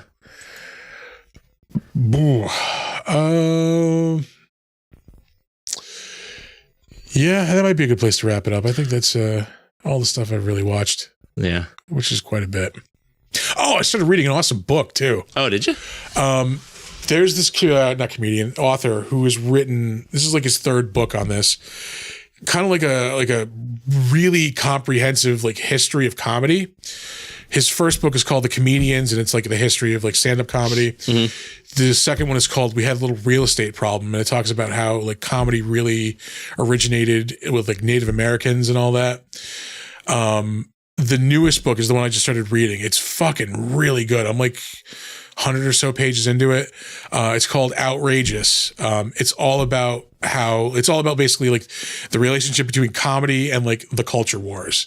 Yeah. So everything, I mean, like it starts out with like vaudeville and like everybody's saying like, oh my God, this is the worst fucking thing ever. Like this is corrupting our children. Like, this is so terrible for the culture. And then like, everybody gets used to vaudeville and then radio comes out and, oh my God, this is the worst thing ever. It's corrupting our children. Yeah. Like, but he talks about how somebody think of the children. Yeah. Well, he talks about how like, well, the reason that is because like, when like tastes change in comedy, like the people who were popular in vaudeville were doing all this like racist comedy and like playing stereotypes, and that became not popular. So when there was a new medium, they went to radio, and like that's where they got a new audience there, and like that's where that outrage came from. And like the same thing, like taste changed, they got kicked out. Yeah. That type of comedy moved on to the next thing, which is like TV. Like it's just in like it talks about how everything that we're basically going through culturally, like we've already been there. Like people don't even realize we've already gone through all of these, like all these arguments about like it's really fucking interesting and a really, really good book. Who wrote that? His name's Cliff Nesteroff. Yeah. I don't think I've heard of him. He's been on like, I know him because he's been on like a couple of comedy podcasts, like talking about the books and like, they all sounded awesome. This one I was like, I have to absolutely read this one because it sounds way too good. Yeah. And it has been so far. Sweet. Yeah. Yeah, I want to read books again, but this is the first like book I've read in a long time. Yeah, it's the first book I've read since Ready Player 2, and that was during pandemic. Yeah, well, I mean, that will turn you off to books. Not that it was terrible, but it was just not great. It wasn't like so vanilla. Yeah, the first book was so awesome, and this one was just like, it was forced. Yeah, it was absolutely forced. I didn't appreciate where the story went. Like you're not writing about the characters I want to hear about. Yeah, exactly. Yeah, we had that conversation when it came out. Like, I want the story of the other hunters. Like, yeah. I don't want rich people problems. Yeah. I don't. I can't relate to that. Yeah. That's right. I forgot about we talked about that. That was a while ago. So long. All right. Let's wrap it up. I think we're going to wrap it up now. Give you the socials and let you guys get out of here. Let me make sure. I'm just making sure there's somebody we can raid. Oh, yeah. I think Thor is on. Anyway, our website is www.bigdumbmonsterspodcast.com or bigdumbmonsters.com, whichever you like.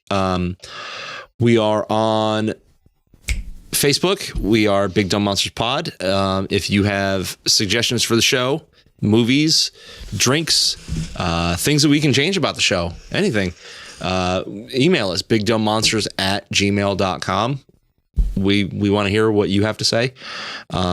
We are on Slasher, the all horror social network. We are Big Dumb Monsters Pod. Big Dumb Monsters Podcast there. And you can add us on Steam if you feel like. I forgot to mention this. Big Dumb Monsters. What are your thoughts on bringing the wives back for a Valentine's Day show? My wife brought that up to me. So I think they've been scheming. I was instructed to bring that by your wife. I almost forgot to do that. I'm cool with it. She's like, we don't even have to do it. She's like, I just want to see his reaction if you bring it up. Scheming, plotting, women. I have done my part. The Brides of the Monsters. She's like, it's like I told him I want to do Twilight. Yeah, I don't. We're not going to. Like we've been doing that joke for a while. Yeah, no. Back to the socials.